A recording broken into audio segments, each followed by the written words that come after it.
Assalamualaikum warahmatullahi wabarakatuh. Waalaikumsalam warahmatullahi wabarakatuh. Teman-teman, saya mau melaporkan bahwa selama seminggu kemarin kan kita di video ada kerisnya ya, di pojok Iya. sama di live udah saya kirimkan ke Les Darul Hikam ya. Oh, dapat lumayan ya? Terkumpul kurang lebih 1 juta sekian Aduh, sudah saya aduh nakal kirimkan. sekali itu ya. Kenapa Beraya itu dapatnya sedikit sedikit sekali ya? Aduh. Ya tapi no smoking lah. Terima kasih banyak ya. Karena ini Maaf, maaf, Bang. Terima kasih. lumayan Pak Guru karena ada yang beneran 3.000, 1.000. Jadi emang kayaknya ini sisa saldoku Pak Guru Oh gitu. dikirimkan. Jadi tidak apa-apa, Oke, tidak oke, apa. oke, Terima oke, kasih. oke. Yang ada dalam tanggung jawab saya hanya Guru Gembul Channel dan Gembulikum. Assalamualaikum Beraya, selamat datang kembali di Gembulikum. Pak Guru, di beberapa tempat akhir-akhir ini ada fenomena munculnya pocong. Apakah ini fenomenanya sama kayak tahun-tahun kapan tentang pocong keliling? Oh iya, pocong keliling ya. Gimana Pak Guru tanggapannya? Jadi gini teman-teman semua, ini memang ada banyak sekali kemungkinan. Dan kita juga kan ini tuh baru rumor gitu ya. Maksudnya pemerintah juga menganggap ini tuh hoax gitu kan. Ada yang mengatakan bahwa ini tuh cuman prank gitu dan sebagainya. Jadi kita belum selesai dengan kasus ini. Jadi kita tunggu aja perkembangannya seperti apa. Tetapi fenomena-fenomena mistik di Indonesia yang terang-terangan dan kemudian menjadi viral, bahkan menjadi sebuah fenomena, itu biasanya mengindikasikan dua hal. Bahwa kita akan mengalami krisis atau kita baru beres dari krisis. Coba cek. Semua cerita tentang ini sebenarnya saya udah mau bikin videonya Beraya, tapi ya nanti kita upload di video Guru Gembul. Tapi intinya mah begini. Dirimu sebutkan satu hantu di Indonesia. Kunti. Kunti. Nah, kuntilanak itu secara historis itu tuh muncul setelah selesai krisis. Jadi mau itu kolor ijo, kuntilanak, leak, genderuwo, tuyul, apalagi. Nah, itu semua luar biasanya nanti kita akan bahas, luar biasanya itu tuh muncul menjelang krisis atau sesudah krisis. Kalau menjelang krisis kenapa? Kalau setelah krisis kenapa? Oke, saya jelaskan yang kemarin gitu ya, kayak yang kolor hijau karena itu sudah dibahas ya. Nah, jadi yang kolor hijau tuh ceritanya begini. Kolor hijau tuh kan sekitar tahun 2003-an. Pas zaman Ibu Megawati kan, kolor hijau tuh. Nah, itu tuh ceritanya adalah ada orang-orang yang tiba-tiba di ibu-ibu biasanya diserang atau diperkosa atau diambil harta bendanya oleh kolor hijau. Dan kemudian pengakuan dari ibu-ibu yang jumlahnya banyak, Bekasi, Tangerang, kemudian Jawa Timur itu banyak banget kolor hijau, bahkan dari Sabang sampai Merauke kayaknya ada gitu ya. Laporan-laporan itu jumlahnya tuh ratusan. Itu tuh si ibu-ibu tuh mengaku bahwa dirinya itu memang bertemu dengan kolor hijau itu gitu ya. Nah, tapi belakangan tuh ada dugaan bahwa ini tuh adalah operasi intel. Tapi intelnya tuh gak tahu polisi, gak tahu tentara, saya nggak cerita ya, gak tahu polisi, gak tahu tentara, gak tahu oligarki, gak tahu elit politik tertentu, gak tahu penguasa tertentu, gak tahu. Pokoknya saya nggak akan sebutkan itu. Pokoknya ini adalah jangan-jangan operasi, jangan-jangan gitu ya. Karena ini sistematis dan setelah itu dan tujuan dari situ tuh apa? Pemetaan. Karena pada waktu itu tuh beres krisis, kan Indonesia tuh krisis dari tahun 97 sampai 2002. Ributnya itu sana sini ya, dan akhirnya kerusuhan terakhir yang di Ambon gitu kalau nggak salah itu kerusuhan Ambon 2 itu kan tahun 2001 atau 2002-an gitu. Pokoknya mas gitulah.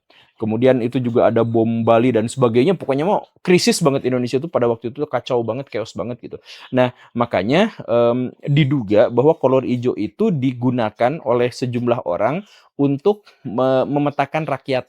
Nah, ini nanti rakyat siapa yang akhirnya takut kemudian pergi ke dukun, siapa yang takut akhirnya masang sate cabe dan bawang di atas pintu gitu ya, apa sih itu namanya tuh. Nah, itu tuh jangan-jangan ini mah jangan-jangan itu tuh adalah untuk pemetaan. Jadi akhirnya nanti yang teroris, yang radikal, yang jahat, yang nakal, yang bejat, yang nggak bener, kemudian yang sebaliknya adalah orang yang aman, orang yang baik, orang yang santun, orang yang bisa diajak kerjasama dan sebagainya, itu semuanya tuh bisa dipetakan. Ya tentu saja bukan hanya soal kemunculan kolor hijaunya aja, tapi disertai oleh banyak sekali aksi, gitu, banyak sekali upaya.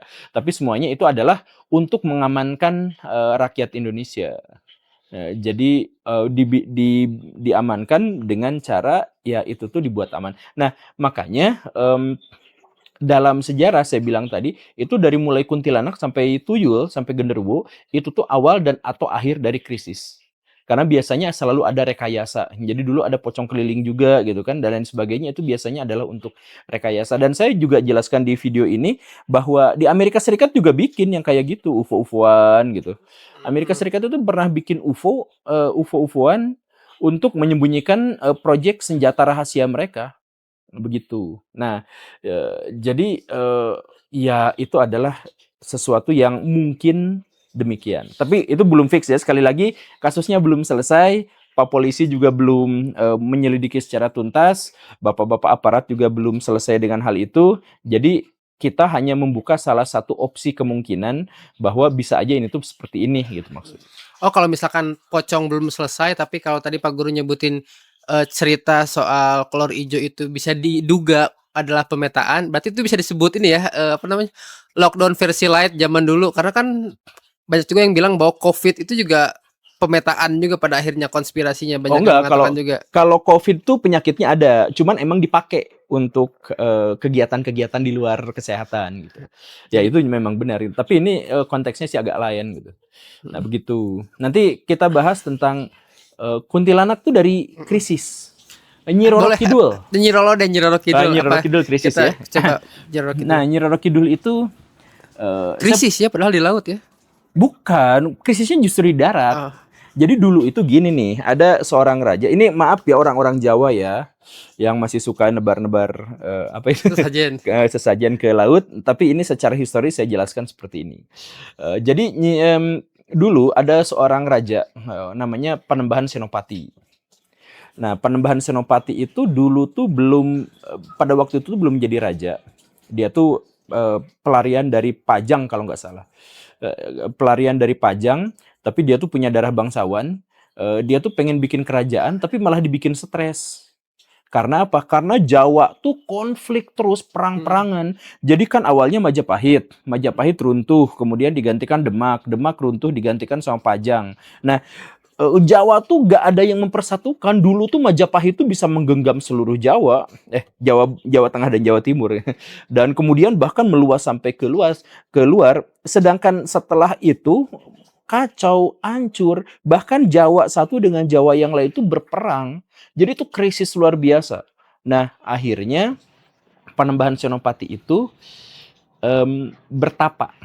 Bertapa di pantai selatan. Dan kemudian bercerita kepada semua orang bahwa saya tuh raja.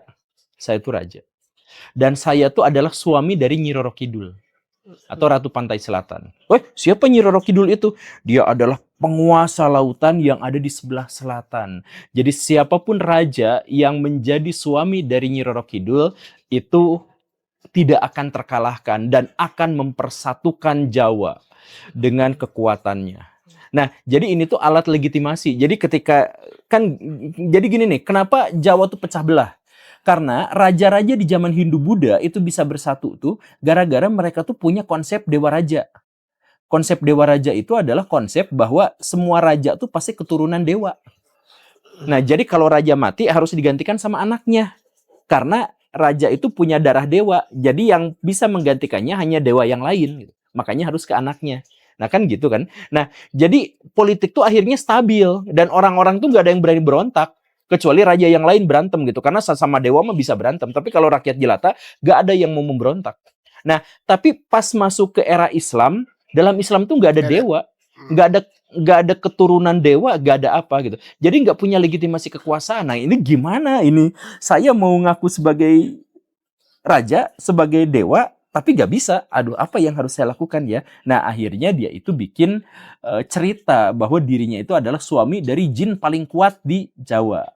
Yaitu Ratu Pantai Selatan. Nah, kemudian dia kawinkan juga dengan Eyang Petruk atau Eyang Sapu Jagat di Gunung Merapi.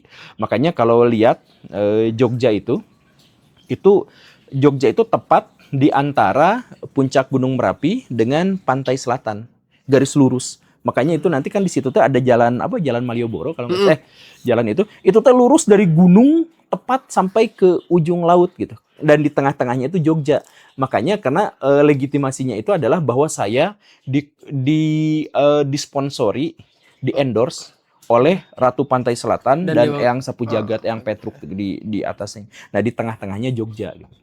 Nah, makanya namanya juga Jogja, layak, pantas, ngepas gitu. Karena benar-benar dikuat. Nah, jadi itu tuh krisis. Nah, setelah krisis diciptakanlah Nyi Roro Kidul sebagai alat legitimasi kekuasaan dari raja-raja Jawa.